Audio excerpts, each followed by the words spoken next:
Salut à tous. Aujourd'hui, on va voir 1 heure de grammaire française. C'est l'occasion parfaite pour une révision ou apprendre de nouvelles notions de grammaire qui vont vous permettre de progresser rapidement. Est-ce que vous êtes prêts? On y va. Ce et cette sont des déterminants démonstratifs qui servent à montrer quelque chose. Et le choix du démonstratif va dépendre uniquement de l'objet ou de la personne qu'on désigne. S'il s'agit d'un nom masculin ou féminin et s'il est singulier ou pluriel. Donc, masculin singulier, c'est ce chien, ce monsieur. Oui, ce monsieur. Au féminin, c'est cette bicyclette, cette voiture, cette fille. Et finalement, pour le pluriel, il n'y en a qu'un, que l'objet soit masculin ou féminin, peu importe, c'est CES. Par exemple, ces livres, ces garçons, ces enfants. Bien sûr, il y a des exceptions. Si jamais on désigne un objet qui est au masculin singulier, mais qui commence par une voyelle A, E, I, O, U, Y ou un H muet, bien, le démonstratif ce va se transformer en cet, C-E-T. Par exemple, cet ami est très gentil. Cet argent, tu ne le mérites pas. Alors, à la base, la négation se construit avec ne et pas qui entourent le verbe. Il s'agit des adverbes de négation. Par exemple, Jean mange une pomme. Si on passe cette phrase à la forme négative, Jean ne mange pas une pomme. À l'oral, c'est un peu différent. On ne dit pas le ne.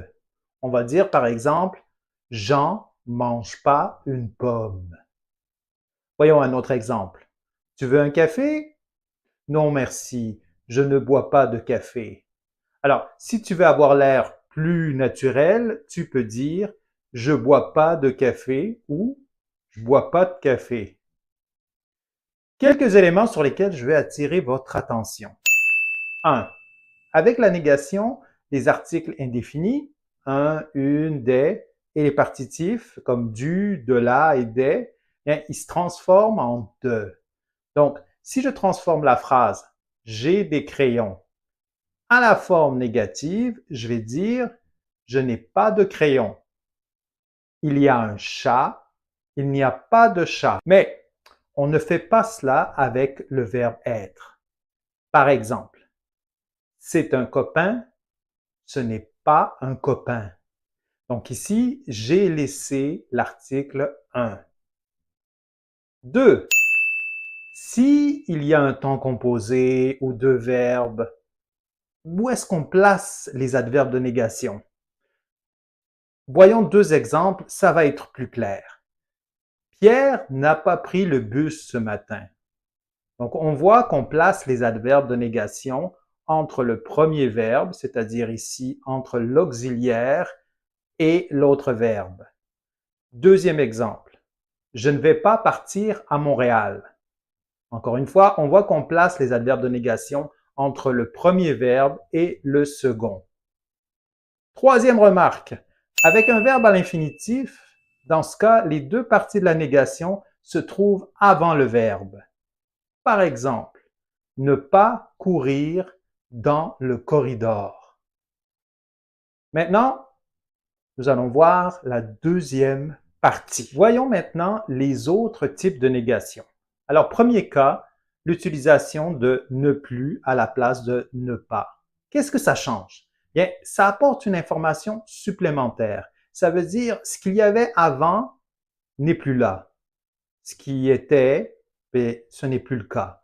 Par exemple, il ne joue plus au foot.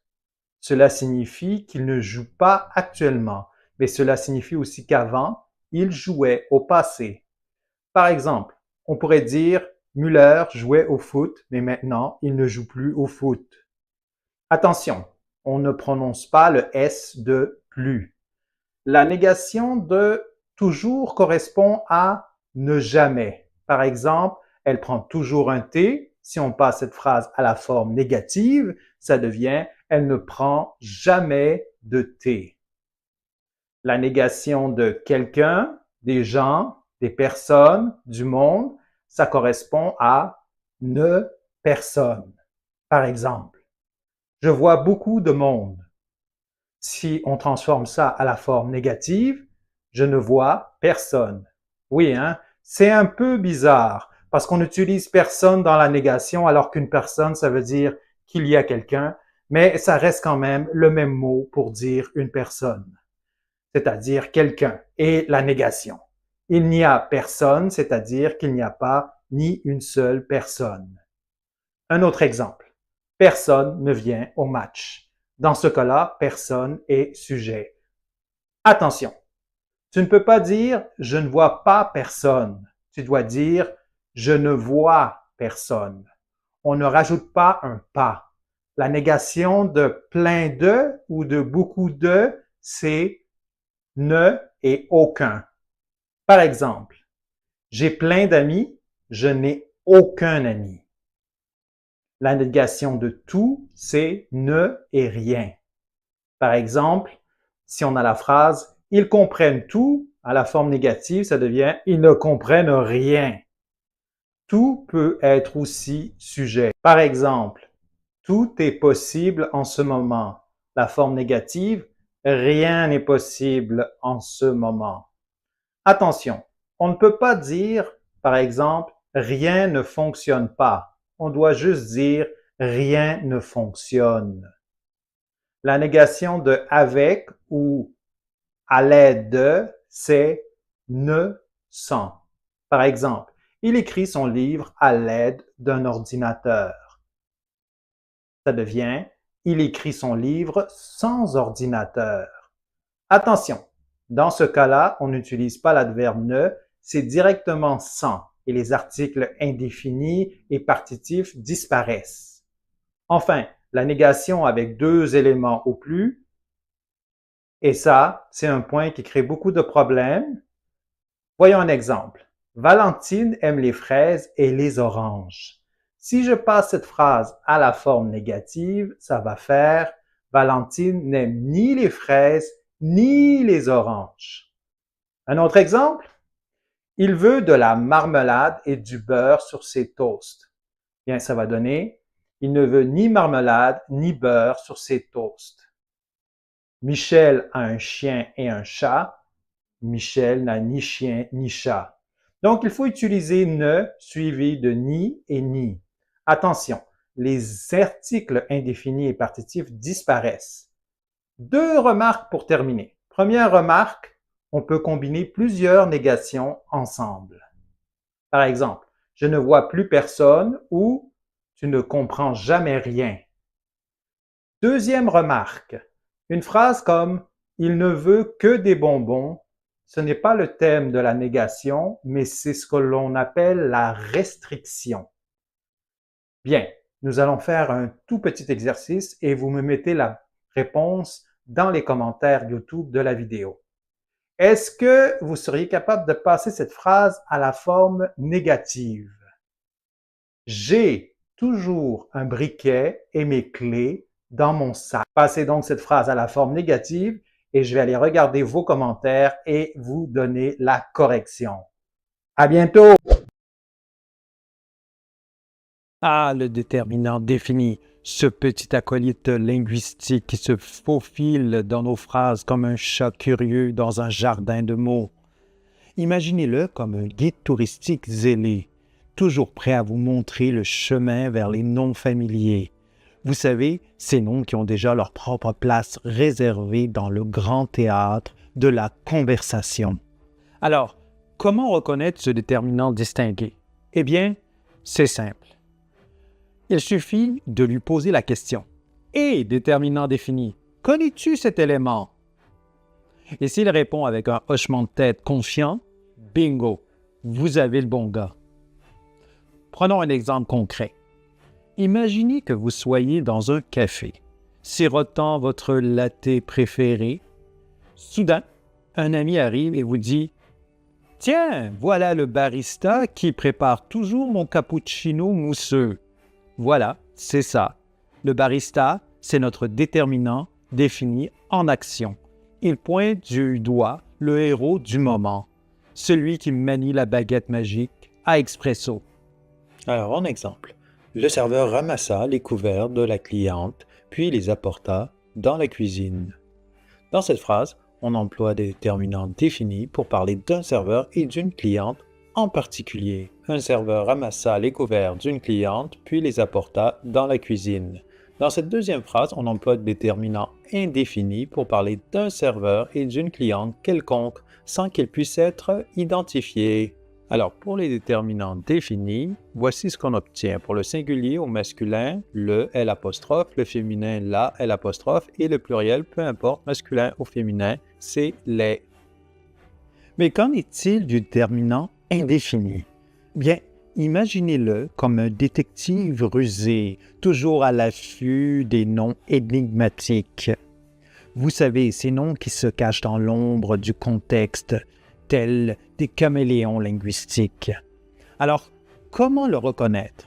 Eh bien, c'est là que ça devient intéressant.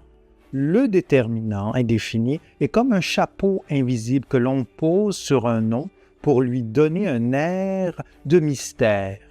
Il dit « Hé, ce nom, on ne sait pas vraiment qui il est, mais il est là, quelque part, dans l'univers des possibles. » Prenons un exemple. Vous êtes dans une librairie, parcourant les rayons, vous tombez sur un livre sans titre. Couverture blanche, immaculée, vous dites « Je vais acheter un livre. » Voilà, c'est ça. Un livre, c'est notre déterminant indéfini en action. Il enveloppe ce mystérieux objet littéraire, le rendant intriguant et insaisissable. Marco a attrapé un sac et des crayons sur un banc et est monté dans un autobus. Dans cette première phrase, tous les déterminants sont indéfinis. On ne sait donc pas quel sac, de quel crayon, de quel banc et de quel autobus il s'agit. Margot a attrapé son sac et ses crayons sur ce banc et est montée dans l'autobus. Dans cette deuxième phrase, différentes sortes de déterminants permettent de comprendre qu'on désigne des objets précis. Et donc, pour le singulier, masculin, ça donne un, féminin, une, et au pluriel, des, de, des apostrophes devant une voyelle ou un H muet. Le déterminant partitif. Imaginez-le comme un maître d'énigmes, gardien des mystères non comptables. Vous savez, ces réalités qui échappent au filet du décompte, telles des lucioles linguistiques. Alors, comment le reconnaître? Il dit « Hé, ce nom, il est là !»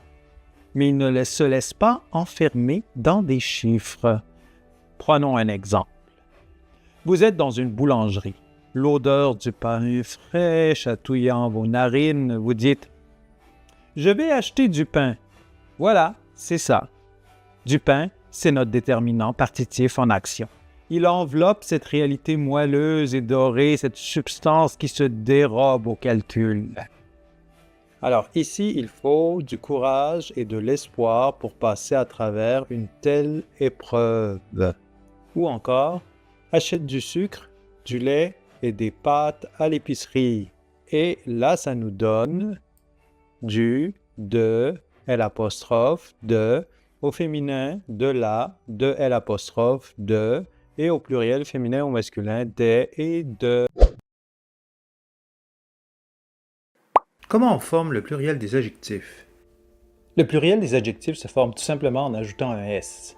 Comptant, grand, important, petit, tout ce qu'on fait, c'est ajouter un S à la fin. Qu'est-ce qu'on fait si l'adjectif a déjà un S? Bien, ça reste pareil. Un gros chien, des gros chiens.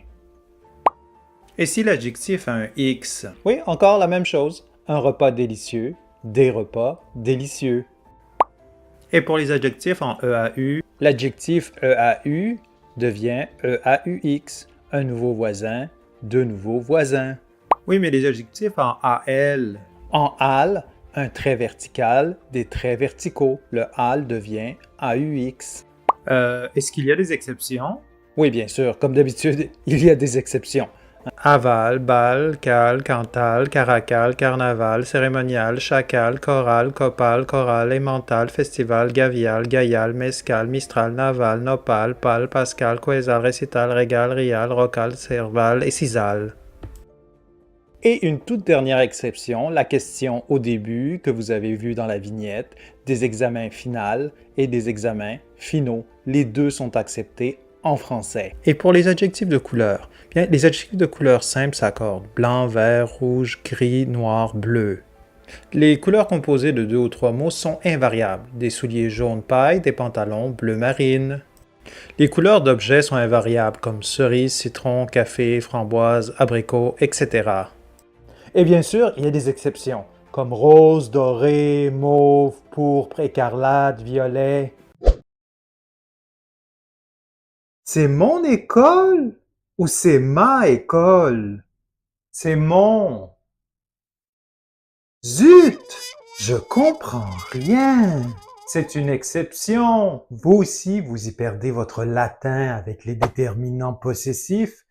Ne vous inquiétez pas. On va voir ça ensemble dans un instant et restez à l'écoute jusqu'à la fin car je vous explique les exceptions.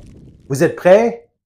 On y va. Première chose qu'on regarde, ce sont les personnes. Première, deuxième, troisième personne du singulier. Première, deuxième, troisième personne du pluriel. C'est-à-dire je, tu, il, elle, nous, vous, il, elle. Jusqu'ici, c'est assez simple, hein? Donc, on a besoin de connaître la personne, mais ce n'est pas la seule information dont on a besoin pour utiliser le bon déterminant possessif, hein? On doit savoir si l'objet possédé est masculin ou féminin ou même pluriel. Et c'est souvent là où ça pose problème. Alors nous, on va commencer avec « je ». On voit que si l'objet est masculin singulier, on va utiliser « mon ». Par exemple, mon crayon.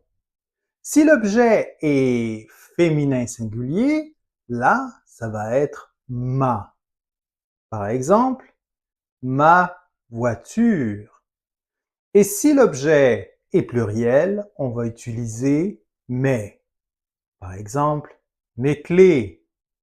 Et alors, il faut remarquer que si l'objet est pluriel, c'est-à-dire qu'il y a plusieurs objets, on s'en fiche de savoir s'il est masculin ou féminin, hein? Ça ne dépend pas du genre. On va dire mes, tes, ses, nos, vos, leurs. Pour tu, c'est la même chose. Si l'objet est masculin, on utilise ton, comme ton chien. Si l'objet est féminin, ta voiture. Et si c'est pluriel, on va utiliser tes clés. C'est la même chose pour la troisième personne du singulier. Il, elle. Ça va être son, sa, ses. Et là, attention, parce que c'est là où il y a toujours un petit problème. Regardez pour nous, vous, il, elle. Cette fois-ci, même quand il n'y a qu'un seul objet, on s'en fiche de savoir si l'objet est masculin ou féminin, puisqu'il n'y a qu'un seul déterminant possessif. Notre pour nous et votre pour vous. Et leur pour il et elle. Pour le pluriel, c'est comme cela pour toutes les personnes. Et ça va être comme ça aussi. Donc, nos, vos, leurs. Pour résumer, il faut comprendre que le choix du déterminant possessif va dépendre non seulement de la personne, mais aussi de l'objet possédé, c'est-à-dire le genre et le nombre de l'objet, masculin, féminin, singulier, pluriel. Mais cela ne va pas varier à chaque fois de la même façon pour toutes les personnes. Donc pour je, tu, il, elle, si l'objet est singulier, le déterminant va changer de fonction en fonction du genre masculin ou féminin. Mais ce n'est pas le cas pour nous, vous, il, elle, pluriel. Dans ce cas-là, l'objet, qu'il soit pluriel ou singulier, à chaque fois, il n'y aura qu'un seul choix, notre, votre, leur. Et au pluriel, nos, vos, leurs. Et dernière petite chose que j'avais mentionnée au tout début, l'exception, le grand problème qu'on a dans la langue française? Eh bien, comme pour école, quand l'objet commence par une voyelle ou un H muet, bien le déterminant pour ma, ta, sa se transforme en mon, ton, son. Par exemple, je vais dire bien sûr ma fille, mais je vais dire mon ami. Ami, féminin, à la fin, ta sœur, ton ami, sa sœur, son ami. Donc, c'est la même chose pour mon école, même si école est féminin. Qu'est-ce qu'un verbe pronominal? Bien, un verbe pronominal est un verbe qui se conjugue avec un pronom réfléchi de la même personne que le sujet. À l'infinitif, le verbe pronominal est précédé par le pronom personnel conjoint S' ou se. Par exemple, s'inscrire ou se demander. Le sujet réalise l'action sur lui-même ou sur quelqu'un et vice-versa. Au ton composé, les verbes pronominaux se conjuguent avec l'auxiliaire être. Pour conjuguer un verbe pronominal, on a besoin des éléments suivants. Le sujet, suivi d'un pronom réfléchi et du verbe conjugué, bien sûr. Par exemple, au présent de l'indicatif. Je me lave. Tu te brosses. Elle se trompe. Nous nous réjouissons. Vous vous parlez. Il se sèche. Si le verbe commence par une voyelle ou un H, on utilise la forme élidée du pronom réfléchi. Par exemple, je m'habille. Vous voyez ce qui arrive au M, le me devient M apostrophe. Tu t'inscris. Le te devient T apostrophe. Il, elle s'exclame. Le se devient S apostrophe. Mais attention, nous nous amusons. Voici, il n'y a pas d'élision. Mais vous entendez le nous nous amusons. Vous vous habituez. Il, elle s'excuse. À la troisième personne du pluriel, le se devant une voyelle, ça devient S apostrophe. Alors, il y a plusieurs sortes de verbes pronominaux. Commençons avec ce qu'on appelle les verbes essentiellement pronominaux. Alors, certains verbes ne s'emploient qu'à la forme pronominale. On les appelle les verbes essentiellement pronominaux. Il y en a une centaine dans la langue française. Par exemple, se souvenir. Je me souviens peu de mon enfance. Donc, il s'agit du verbe se souvenir. Souvenir n'existe pas tout seul. Deuxième exemple, se méfier. Ma grand-mère se méfie des chats. Se méfier, c'est un verbe essentiellement pronominal. Méfier n'existe pas. Et maintenant, les verbes occasionnellement pronominaux. De nombreux verbes utilisés à la voix active peuvent être utilisés à la forme pronominale et à la voix passive. Un petit rappel, la phrase de forme active est une phrase dans laquelle le sujet fait l'action exprimée par le verbe. La forme active est celle qui correspond au modèle de la phrase de base. Alors que la forme passive, la phrase de forme passive est une phrase transformée dans laquelle le sujet est le résultat de l'action exprimée par le verbe. Si ce n'est pas clair, c'est pas grave, on va voir quelques exemples ensemble. Donc, ces verbes, on les appelle occasionnellement pronominaux. Par exemple, le verbe arrêter à la voix active devient s'arrêter à la voix pronominale. À la voix active, il arrête le moteur de la voiture.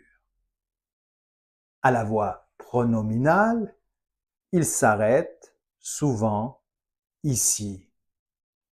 Comme je le disais, il y a plusieurs sortes de verbes pronominaux. En fait, on en distingue 4 catégories. Tout d'abord, les verbes pronominaux passifs. Le sujet subit l'action mais ne l'accomplit pas. Par exemple, cette leçon se comprend bien. Ce n'est pas la leçon qui comprend. La deuxième catégorie de verbes pronominaux concerne les verbes pronominaux réfléchis. Le sujet subit l'action qu'il accomplit. Par exemple, Marie se regarde dans le miroir. Elle regarde elle-même. La troisième catégorie de verbes pronominaux comprend les verbes pronominaux réciproques. Les sujets, au pluriel, les sujets subissent une interaction. Par exemple, ces deux amis se battent souvent. Ils se battent entre eux. La dernière catégorie qui inclut les verbes pronominaux subjectifs ou irréfléchis, le sujet ne subit pas l'action qu'il effectue. Ces verbes sont souvent suivis d'une préposition. Par exemple, Pedro se moque de son frère. Pedro ne se moque pas de lui-même, mais bien de son frère. J'entends la radio ou j'écoute la radio? Quelle est la différence? Entendre et écouter sont deux verbes très similaires et très utilisés. Apprendre à les distinguer est essentiel et va vous permettre de vous exprimer comme un locuteur natif en français. On va commencer par le verbe entendre. Entendre, c'est détecter les sons avec les oreilles, sans nécessairement le faire volontairement. Je ne veux pas l'entendre. Par exemple, j'entends le bruit des voitures. Le bruit se rend à mes oreilles. Un autre exemple, j'entends un moustique voler. C'est involontaire. Je ne veux pas l'entendre.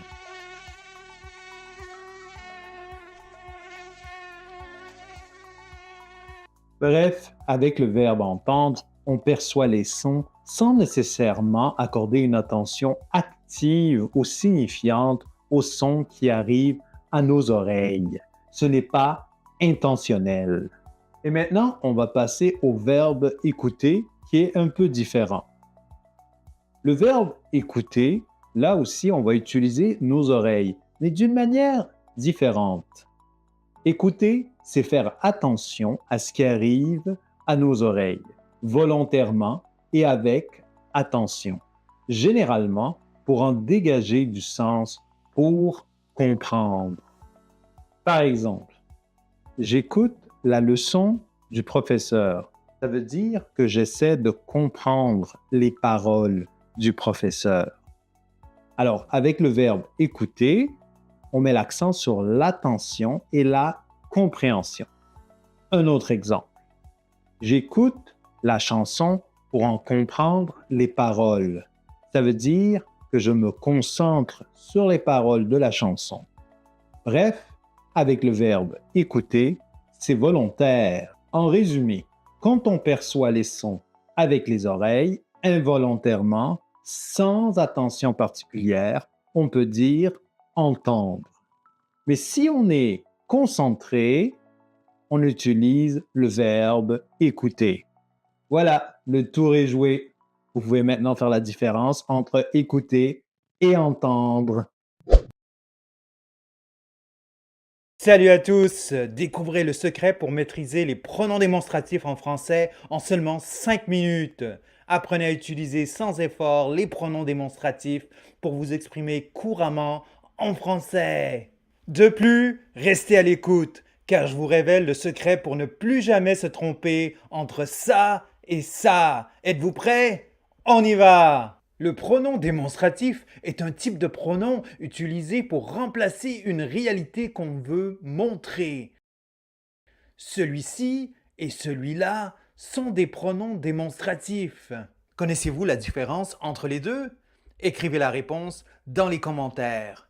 Plus là-dessus, plus tard dans la vidéo. Alors, les pronoms démonstratifs sont du même genre et nombre que leurs antécédents.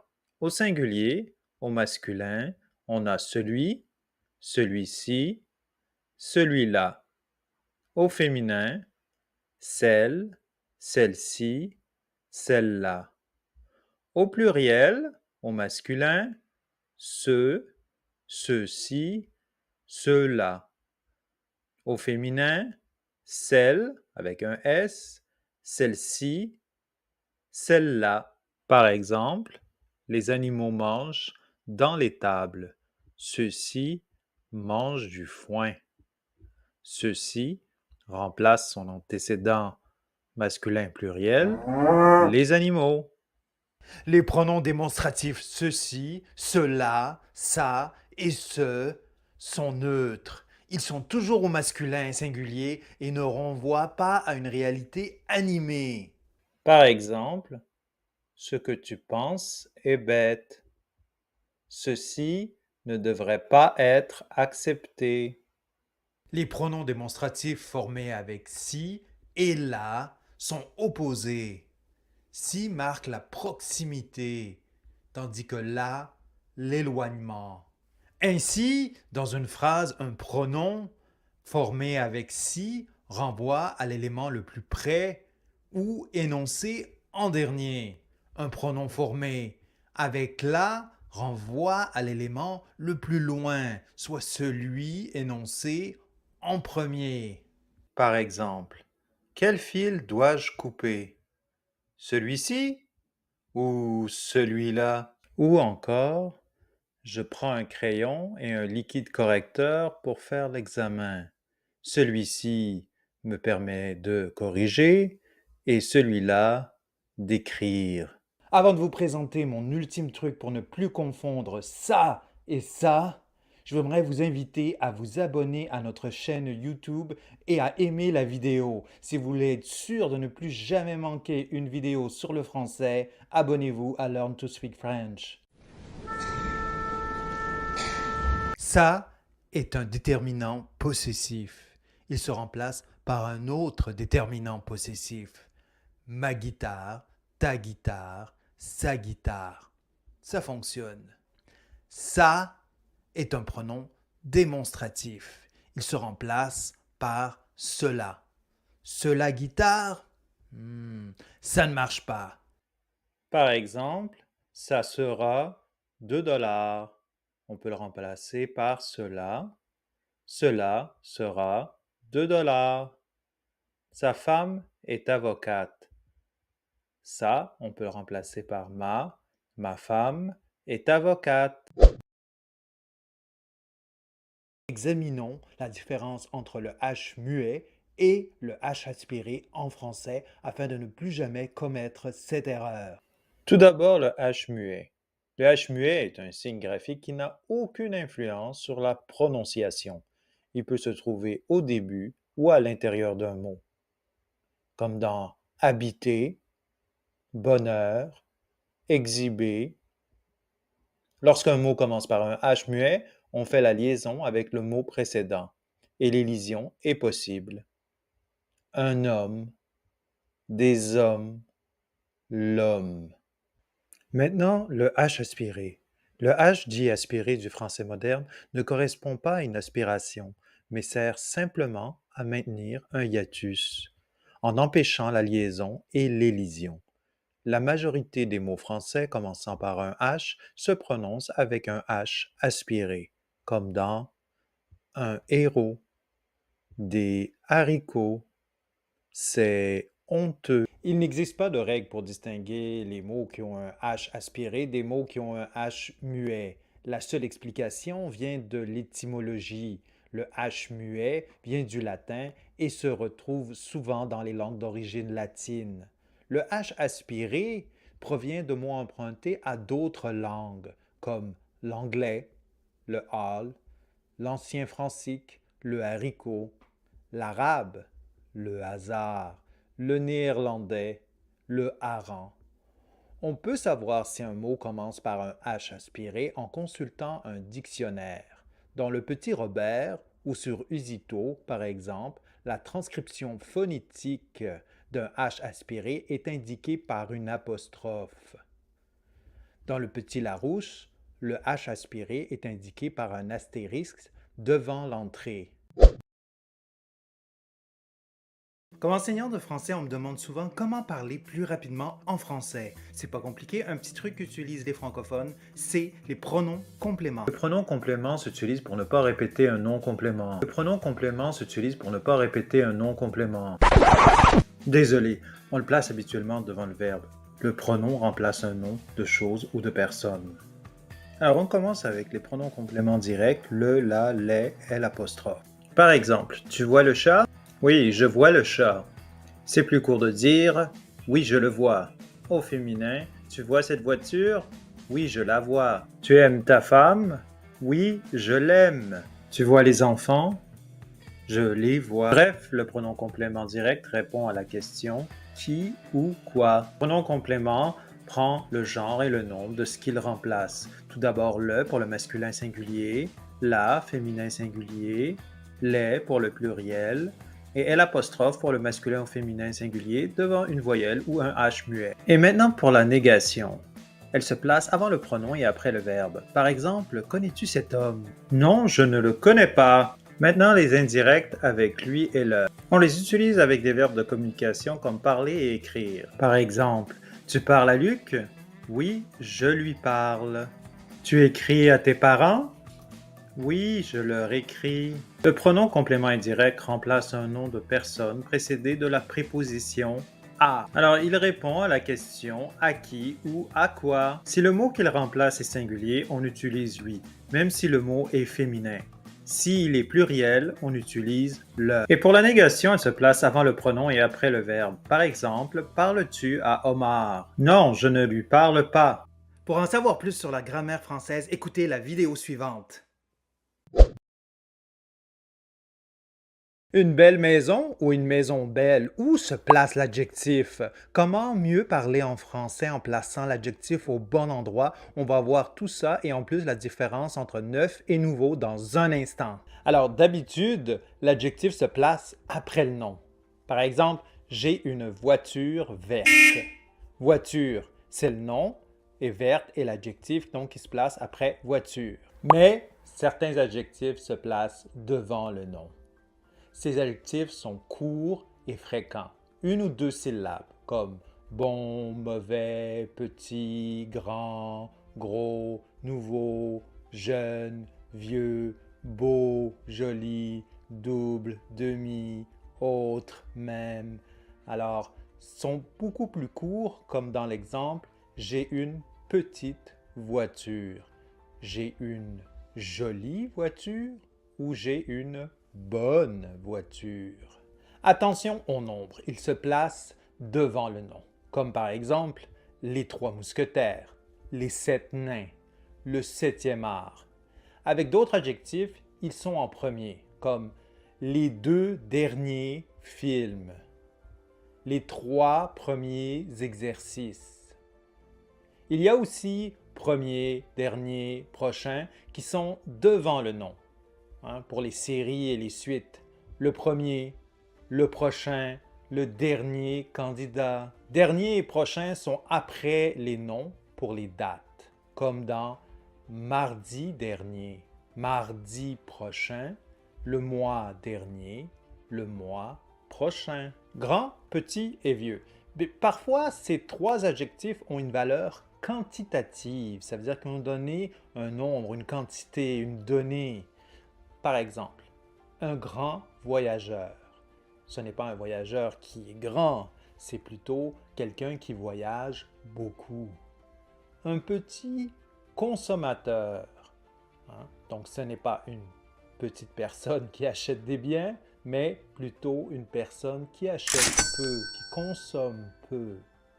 Un vieux client.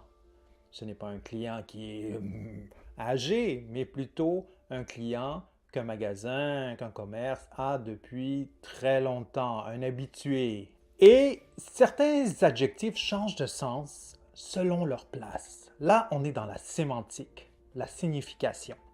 Par exemple, un très grand homme. Donc là, on parle de la valeur morale, intrinsèque de l'individu. Si on veut parler de la valeur physique, un homme très grand. On dira aussi un curieux voisin pour dire qu'il est bizarre.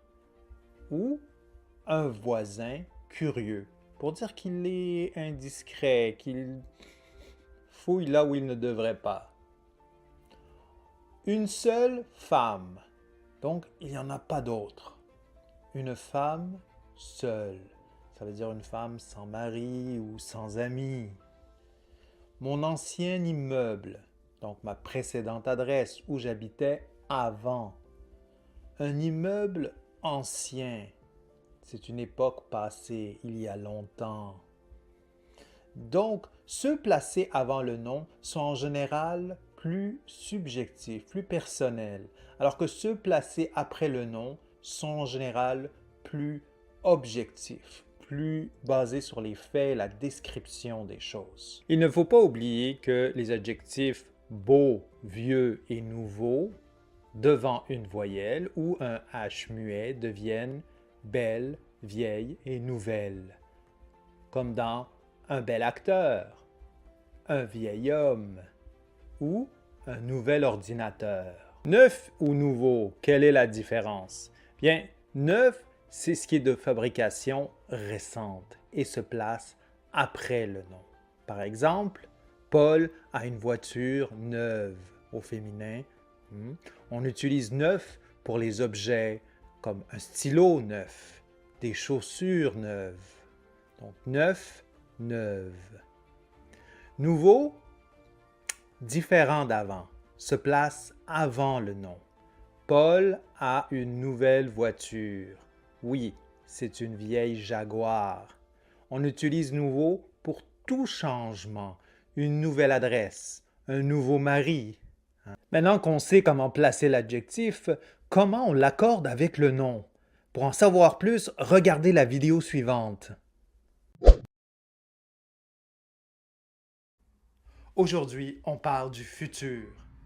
Non, non, non. Aujourd'hui, on apprend comment parler du futur en français. Êtes-vous prêts? On y va!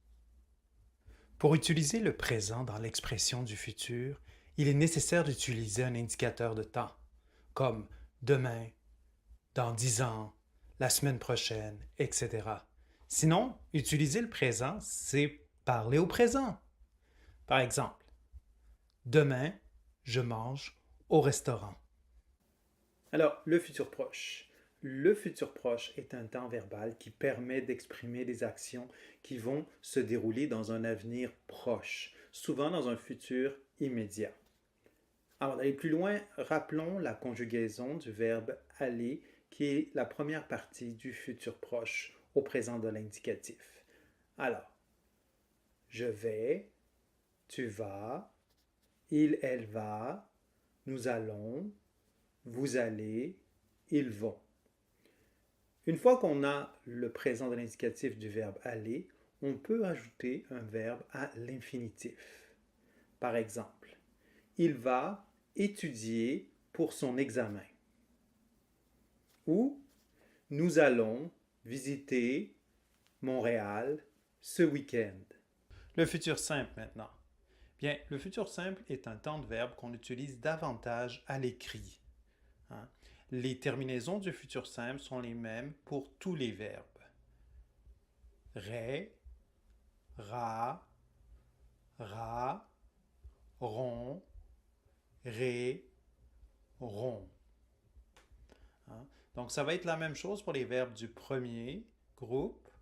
J'aimerai, tu aimeras, il, elle aimera, nous aimerons, vous aimerez, ils aimeront. Pour le deuxième groupe, la même chose.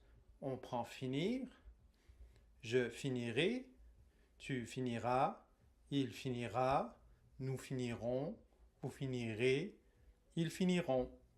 Le troisième groupe, les formes peuvent un petit peu changer, surtout avec les verbes irréguliers comme avoir et être. Prenons l'exemple du verbe mettre. Je mettrai, tu mettras, il mettra, nous mettrons, vous mettrez, ils, elles mettront.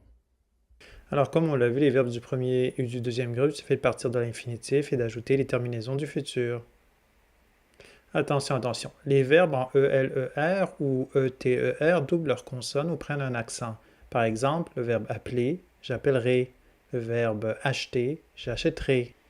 Attention encore, les verbes en YER changent le Y en I. Par exemple, le verbe essuyer devient j'essuierai. Commençons par qui? Simple, élégant, toujours prêt à l'emploi. Qui est le pronom relatif qui remplace le sujet de la phrase?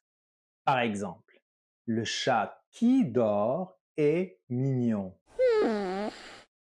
Qui? C'est notre héros. Il remplace le chat et nous évite de dire le chat dort, le chat est mignon. Pas besoin de répéter. On a compris. C'est un chat mignon. Passons à que, le pronom relatif qui remplace le complément direct du verbe. Ah, que, petit rebelle, hein? Tu te faufiles partout. Par exemple, le film que j'ai vu hier était génial. Ici, que remplace le film? Hein? Si on devait répéter tout ça, ça donnerait j'ai vu le film hier, le film était génial. Mais non, on n'a pas besoin. Que nous sauve et rend la phrase beaucoup plus fluide. Merci que. Ensuite, nous avons donc le pronom relatif un peu mystérieux. Il remplace un complément introduit par de. Par exemple, le livre dont je t'ai parlé est passionnant. Dont remplace le livre et nous évite de dire je t'ai parlé de ce livre est passionnant. Ah donc, tu es notre petit ninja de la langue française, toujours aussi sournois. Enfin, il y a où, le pronom relatif pour parler des lieux et des moments. Par exemple, la ville où je suis né est magnifique. Où remplace la ville et nous sauve de je suis né dans cette ville est magnifique. Avec où, c'est clair, c'est net, c'est précis, un vrai GPS grammatical. Rappelez-vous, quand vous utilisez correctement les pronoms relatifs, vous devenez automatiquement 20% plus élégant. C'est prouvé scientifiquement, ou presque. Apprenez à utiliser le pronom en et le pronom i. Alors, le pronom en remplace les noms précédés de la préposition de. Par exemple, vous prenez de la crème? Oui, j'en prends. Quand la quantité est précisée, elle est ajoutée en fin de phrase. Avez-vous des animaux? Oui, j'en ai 3. La négation se place avant et après les pronoms et les verbes. Par exemple, nous n'en voulons pas. Il n'y en a plus. Alors maintenant, le pronom i. Le pronom i remplace les compléments de lieu, comme par exemple, il va à Montréal, il y va. Il est chez lui, il y est. Elle habite en France. Elle y habite. On va aussi l'utiliser pour remplacer les noms de choses précédés de la préposition à. Par exemple, vous participez à cette activité? Oui, nous y participons. Les verbes de communication, comme parler par exemple, on va utiliser les pronoms compléments indirects. On a fait une vidéo là-dessus, je vous invite à aller la regarder si vous voulez avoir plus de détails sur les pronoms compléments indirects. Comme par exemple, tu lui parles, tu leur parles. La négation se place avant et après les pronoms et les verbes. Comme par exemple, je n'y réfléchis pas, je n'y songe pas, je n'y pense pas. I et en ne sont que quelques pronoms parmi la vaste gamme de pronoms. Pour en savoir plus sur les autres pronoms, n'hésitez pas à regarder la vidéo suivante. Passé composé ou imparfait? Est-ce que je dois dire « j'ai pris le train » ou « je prenais le train ». Les deux sont grammaticalement corrects, mais lequel choisir? Ça dépend du contexte. On va voir tout ça dans un instant. Êtes-vous prêts? On y va! Revenons d'abord sur comment former le passé composé. J'ai d'abord besoin d'un auxiliaire. Avoir ou être, qu'on conjugue au présent. J'ai, tu as, il a, nous avons, vous avez, ils ont. Ou je suis, tu es, il est, nous sommes, vous êtes, ils sont. Ensuite, j'ai besoin d'un participe passé. C'est le verbe d'action de la phrase. Pour la plupart des verbes du premier groupe, on remplace la terminaison en ER par un E accent aigu. Par exemple, hier soir, j'ai regardé un film ou l'été dernier, je suis allé au Mexique. On utilise le passé composé pour une action qui est terminée, elle est achevée. Regardons l'exemple. Hier soir, j'ai regardé un film. L'action du verbe se termine avant le moment présent.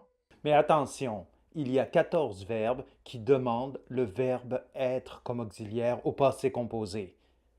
C'est devenir, revenir, monter, rester, sortir, venir, aller, naître, descendre, entrer, rentrer, tomber, retourner, arriver, mourir, partir et passer. La plupart sont des verbes de déplacement. Il y a quelques exceptions comme le verbe visiter.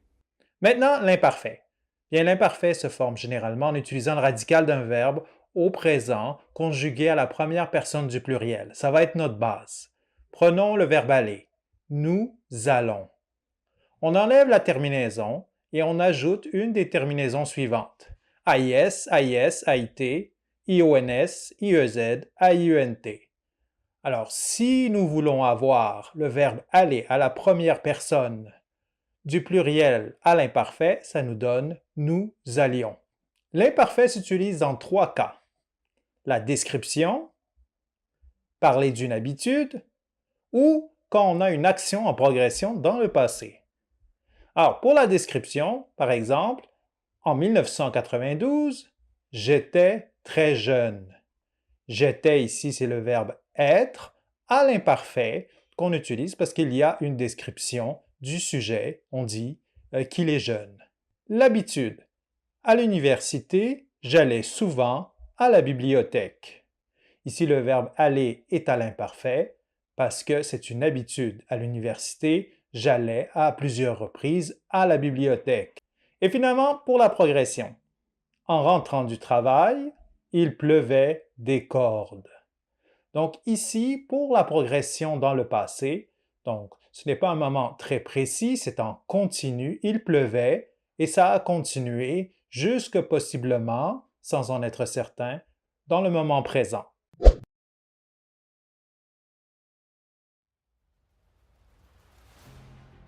On dit que l'accord du participe passé est une des plus grandes difficultés de la langue française. En fait, c'est vraiment très facile. C'est du gâteau, je te dis. Aujourd'hui, grâce à 3 étapes faciles, on va faire l'accord du participe passé avec l'auxiliaire être. Avant de voir les 3 étapes, rappelons que certains verbes utilisent l'auxiliaire être plutôt que l'auxiliaire avoir dans les temps composés comme le passé composé. La plupart de ces verbes sont des verbes d'état ou des verbes de mouvement comme aller, venir, mourir. Rappelons que pour ces verbes, l'accord se fait avec le sujet du verbe. Si c'est féminin, on ajoute un E. Si c'est pluriel, on ajoute un S. Et si c'est féminin pluriel, on ajoute ES. Prenons cette phrase. Elle est allée. Nous allons l'analyser avec ce graphique. Première question. Quel est l'auxiliaire? C'est être. OK, on y va. Deuxième question. Le participe passé est-il précédé d'un pronom réfléchi? On verra le pronom réfléchi dans une future vidéo. Pour l'instant, voyons s'il y a un des pronoms suivants. Me, te, ce, nous, vous, ce. Non, c'est bon? On passe à la dernière étape, accorder. Ici, aller est le participe passé de aller. Et parce que notre sujet elle est féminin singulier, nous ajoutons un E à la fin de aller. Maintenant, regardons quelques autres exemples. Il est venu. Venu reste le même car il est masculin singulier. Elle est venue. On ajoute un E pour le féminin singulier. Nous sommes partis. Parti se termine par S pour le masculin pluriel. Si vous suivez ces 3 étapes faciles, vous allez réussir à accorder le participe passé avec l'auxiliaire être à tous les coups. Mais que faut-il faire si on a un auxiliaire avoir? Pour en savoir plus, regardez la vidéo suivante. On va tout expliquer dans une méthode vraiment simple et brève pour bien accorder le participe passé avec avoir. À bientôt! Je dois vous avouer que l'accord du participe passé avec avoir a longtemps été ma plus grande difficulté en français. À la petite école, mes enseignants se moquaient de moi. Je me sentais tellement nul que je n'osais même plus aller en classe. Et pourtant, j'ai surmonté cette difficulté et je suis devenu prof de français. Comment? Bien, c'est grâce à un enseignant dévoué que j'ai rencontré et qui m'a raconté l'origine de cette fameuse règle de l'accord du participe passé avec avoir. Alors aujourd'hui, je vais vous aider avec ça de la même façon en vous racontant cette histoire. Tout a commencé, comme c'est souvent le cas, au Moyen Âge.